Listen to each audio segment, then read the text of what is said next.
Okay, did I get everybody that wanted to be recorded? We're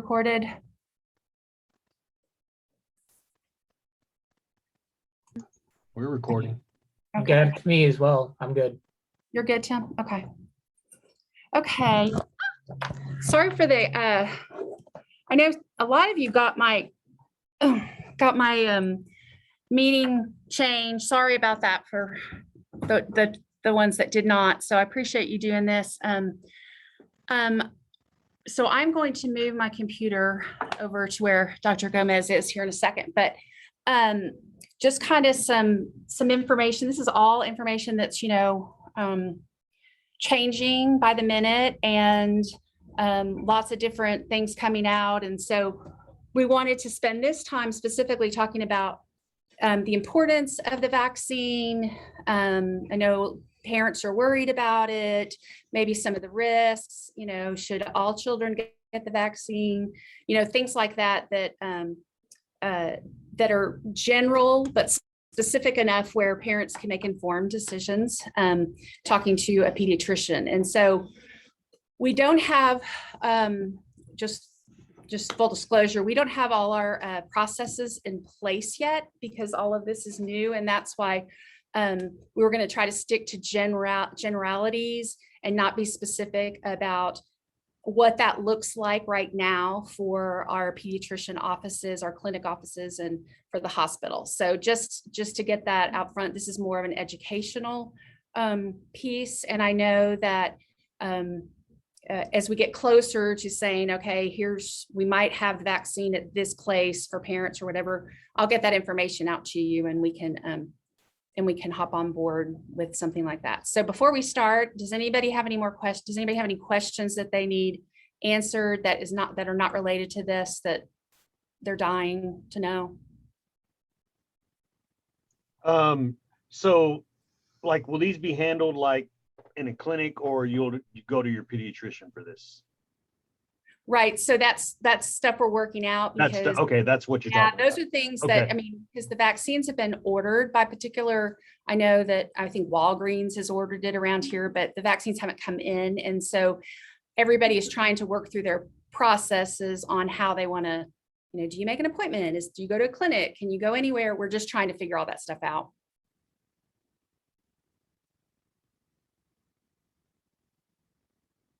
Okay. Oh, cut your. Okay. So I'm going to go ahead and, are you on, or you want to use mine? So. Are you able to see me? I have it on. It says the video's on. Let me look. No, we're trying to get Dr. Gomez on hers. I just see a camera with a slash through it. There you are. There you are. If you want to go ahead and bring it up just a tad. Yeah. All right. Yeah. Is that good for y'all? Or does she need to come up a little more or down a little more?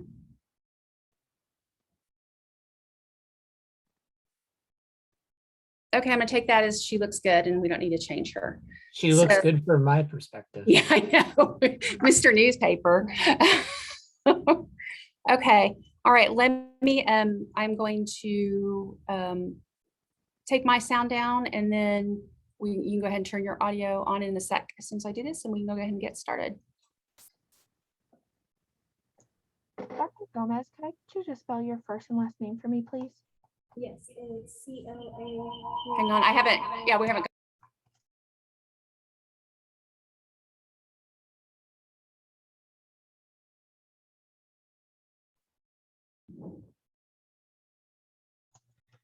We're not hearing her.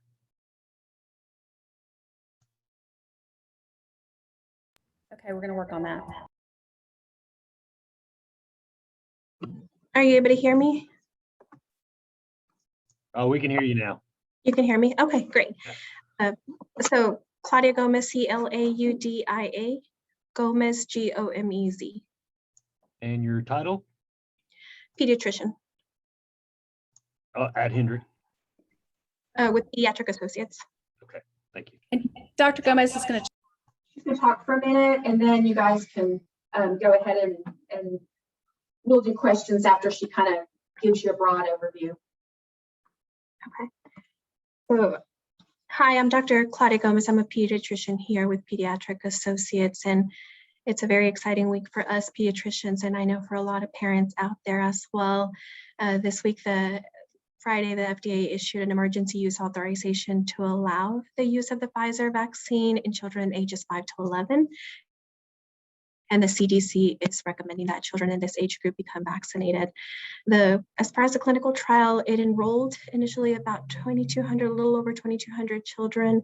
That has expanded now up to about 3,100 children. In this age group, they did reduce the dose. It is 1/3 of what children 12 and up are receiving, and it's given in the same 2-dose series that's about 3 weeks apart. However, even with this dose reduction, they showed comparable efficacy with the vaccine. So in this age group, about a week after the second dose vaccine, it's showing that it's 90.7% effective at preventing severe COVID or symptomatic COVID infections in the children. As with some of our other vaccines as well, some of the more common side effects that we see are going to be your pain at the injection site, redness, swelling, headache, muscle aches, things that we tend to see with our other pediatric vaccines as well. In this age group, some of the great news that we have received is that really severe reactions were not reported.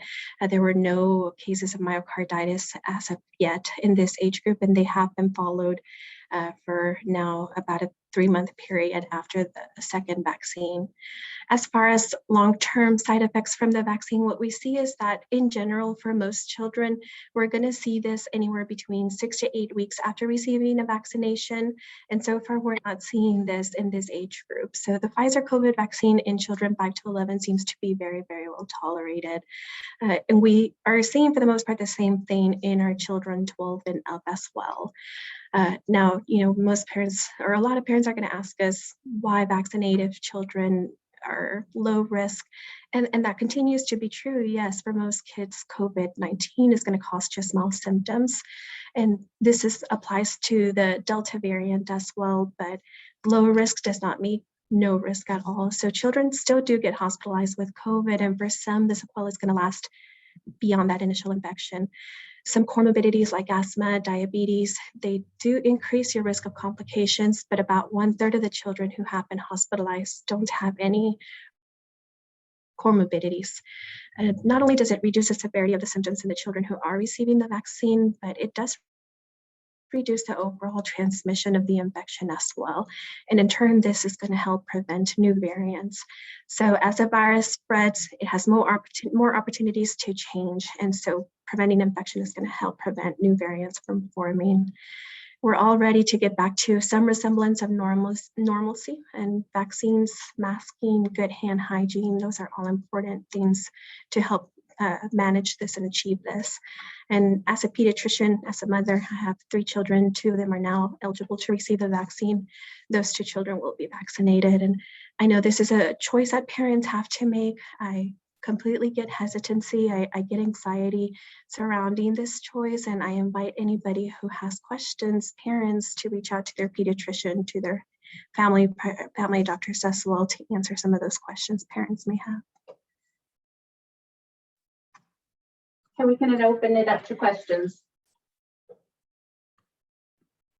Have you treated pediatric patients with COVID? I have.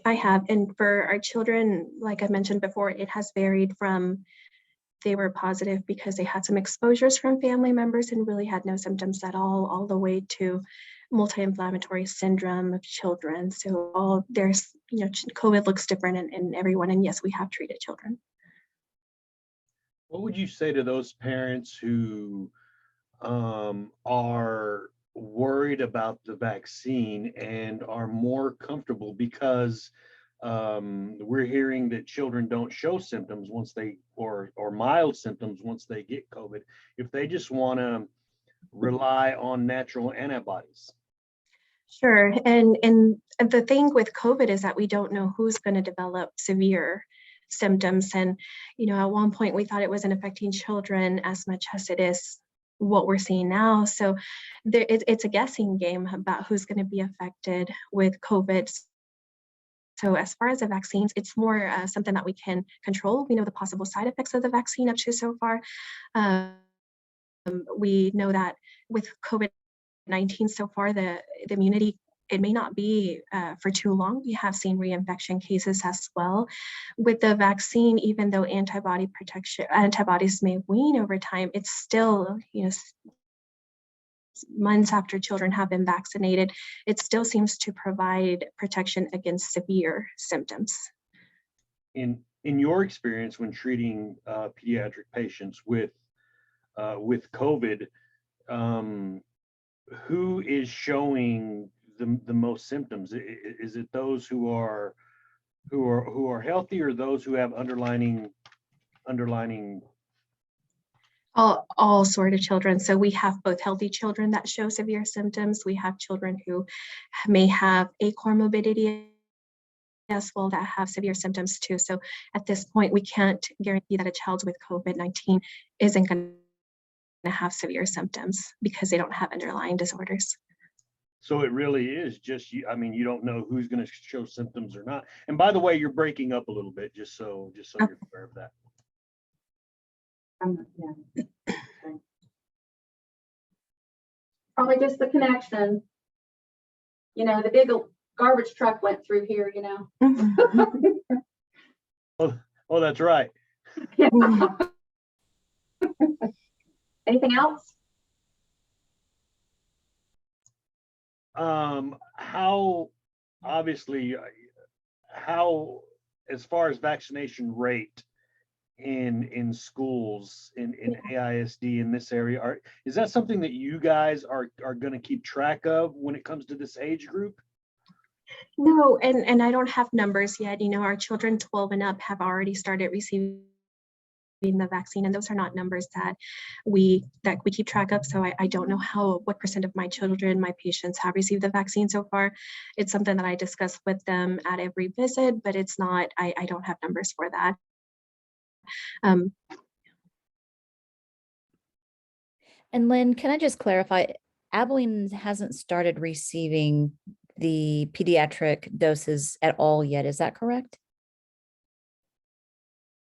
Oh, yes. Yeah, you're kind of breaking up, Heather. I think you asked if anywhere in Abilene has been receiving vaccines. Not that I'm aware of. I know the few, the few of our Hendrick pieces that do request those vaccines had not received them as of yesterday. And you haven't been given any kind of timeline of when they might arrive? No, I don't know. I did not ask that question. So I don't know. I know the city is also requesting vaccines. I think it's also new, do you want me to try to find out if we have a timeline? That would be great, please. Yes. Okay, I can do that. Do you know what the how the process is going to work? Is it going to be like when adults first started getting being able to get their vaccines, go online thing, wait in lines? Do we know anything about that? We don't know yet, and pediatricians will offer it in their clinic, and some pharmacies will offer it as well, but we're still working with the process. Thank you. And again, Annette might have her processes in place already, but I'm not sure at the health department.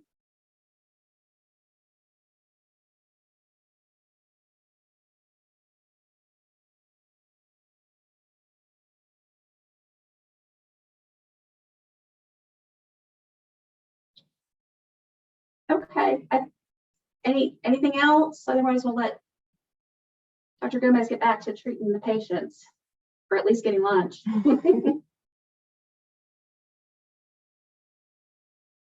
I think I'm real good here. Yeah, I'm all set. Thanks. Thank you. All right. Thanks, you guys. Take care.